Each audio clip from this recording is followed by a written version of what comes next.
Hey, my friends, Derek here from Bomb Socks with another day of Bomb Bites, where we feast upon the words of Christ one bite at a time. So yesterday, I think I gave you a drink from the fire hose with regards to all things Egyptian gods, as we went through systematically and showed you how each one of these plagues that came in took out every Egyptian god possible. Because again, if Israel is going to be released from that bondage of the world, the very gods holding them captive have to be wiped out by Jehovah. So I showed you all that. Now I want to make it a little bit more relevant to today to show you that Jehovah is the same yesterday, today, and forever. He is the same. He is the great I am. And the gods that he took out then, he can do the same thing today with the gods of this world. So I started looking up plagues in your church magazines, okay, from back to 1971 to 2021. There's 40 years worth of magazines. And I searched the word plague. And so I want to show you kind of the top 10, if you will, top 10 things that were associated with the word plague. All right. And so I went from lowest to probably the most used. So you see apathy, crime, hypocrisy, gambling, and materialism. Each one of those associated with plagues. Number 9, you got devil worship, selfishness, and laziness. All of these things, again, associated with the word plague. Number 8, abortion. Then you've got loneliness and depression. Any of you know people who struggle with depression, you know that that can very much be a plague. Number 7, child abuse, not repenting, apostasy, and media. All right. Number 6, problems and trials can certainly be plagues. Number 5, divorce can be a plague. And I know there's feelings about that out there. I get that. But anybody who's gone through that knows that can very much be a plague for someone. Number 4, immorality, the plague of immorality. Number 3, the plague of drugs and alcohol. Number 2, the plague of debt. All right. So all of these things so far have been associated with the word plague. Number 1, and this probably doesn't surprise you, is pornography. All right. And so as you're going through, these are the ones that I saw the most as I was studying through the word plague in our modern day church magazines.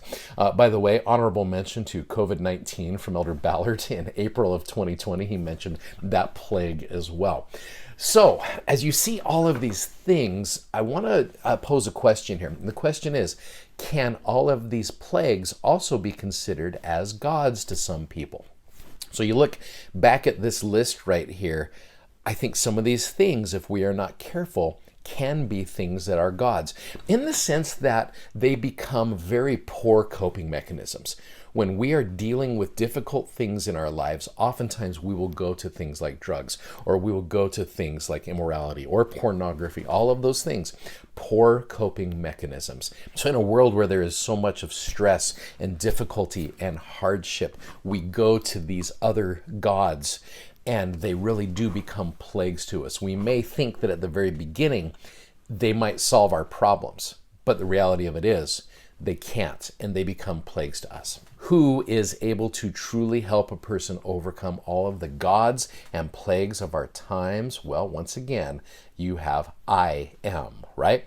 Now, I want to tie in this, all of these plagues and all of these gods and all of these things I just showed you there. I want to tie it back to Alma chapter 7 for a moment. Alma chapter 7, verses 11 to 13. Very well-known verses, but reminding you what Jesus Christ is able to do to the gods of this world. Verse 11, he shall go forth suffering pains and afflictions and temptations of every kind, and this that the word might be fulfilled, which saith, he will take upon him the pains and sicknesses of his people. You think about all those things I just showed you, the gods of this world, the plagues going on, and he will take upon him death, that he may loose the bands of death which bind his people, and he will take upon him their infirmities, that his bowels may be filled with mercy, according to the flesh, that he may know according to the flesh how to succor, which means run to the aid of someone, that he may succor his people according to their infirmities. Now the Spirit knoweth all things, nevertheless the Son of God suffereth according to the flesh, that he might take upon him the sins of his people, that he might blot out their transgressions according to the power of his deliverance. And now behold, This is the testimony which is in me. So when you start thinking about all of those things that Jesus Christ overcame, they fit in so nicely with all of the gods of this world and the plagues of this world. Jesus Christ has overcome them all. That's why, again, Israel is never meant to be a slave to any of those things. We were meant to stand out. We were meant to be different from the world. And Jesus Christ can overcome all of those things. I know that's true. I've seen it in my own life, and I've seen it in the lives of others, and I testify to you, he will do that. He will take those things upon him if we will learn of him and if we will allow him to. Thanks for watching, thanks for subscribing, and thanks for sharing these messages. We love that you do that. Please go check out our amazingly comfortable gospel-themed socks at bombsocks.com. You guys are awesome. Godspeed. See you tomorrow. Bye-bye.